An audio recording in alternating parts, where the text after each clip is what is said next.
Eu me chamo Larissa Victoria de Santos Veloso, sou aluna de Engenharia Ambiental da Universidade de Brasília e o tema da minha pesquisa é avaliação do comportamento mecânico e aplicabilidade de materiais alternativos como novos materiais geotécnicos, análise do comportamento mecânico de uma areia siltosa reforçada com fibras de curauá.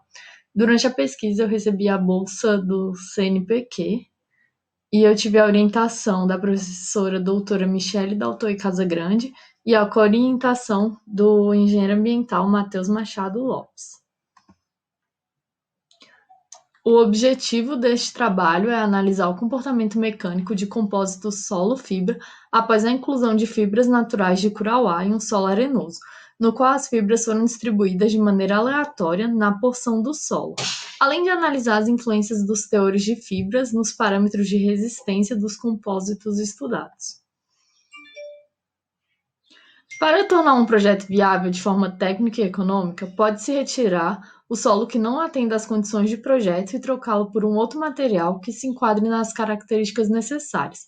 Incorporar a fibra ao solo pode ser considerado uma boa técnica de melhoria, dependendo da interação entre o solo e as mesmas, visto que esta pode possibilitar a redução de fissuração, assim como o aumento da ductilidade do material.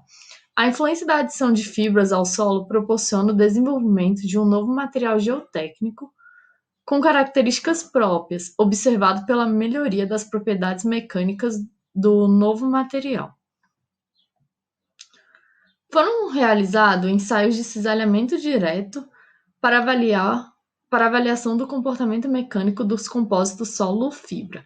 Os ensaios foram feitos em amostras de solo areno-siltoso e mistura destes com fibras naturais de curauá, com 15 milímetros de comprimento para os teores de fibra de 0,5% e 1%, em relação à massa do solo seco. As fibras foram distribuídas no solo de maneira aleatória e uniforme.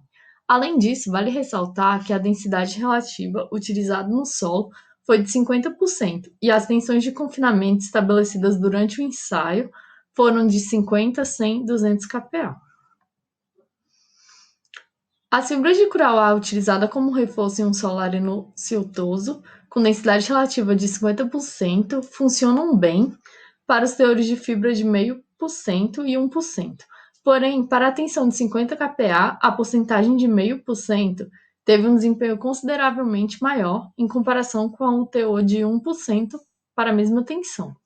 Já para as tensões maiores, que são as de 100 e 200 kPa, o teor de fibra de 1% teve um desempenho superior ao de 0,5%. Ambos os teores eles apresentaram uma queda de redução de coesão. Porém, essa coesão se trata de uma coesão aparente e não de uma coesão verdadeira, obtida para areia siltosa.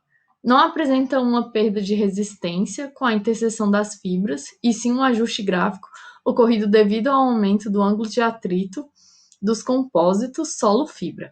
Vale ressaltar que os valores dos ângulos de atrito deram altos porque a areia utilizada é uma areia angulosa e além de possuir grãos mais finos de silt entre os grãos de areia, o que faz com que o índice de vazios diminua, valorizando a resistência dos materiais.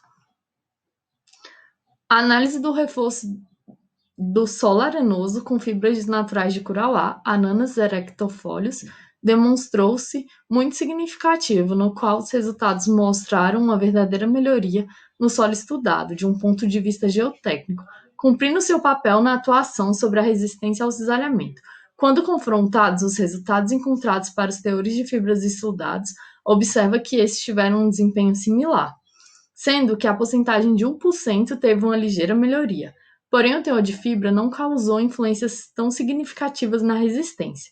Por fim, pode-se concluir que a adição de fibras de curauá ao solo areno-siltoso resultou na criação de um novo material geotécnico com características próprias, o que pode ser visto pelo incremento das propriedades mecânicas do solo, fazendo com que este se torne um material melhor para ser utilizado em aplicações geotécnicas, podendo ser elas aterros ou taludes. É isso, obrigada. E essas são as minhas referências.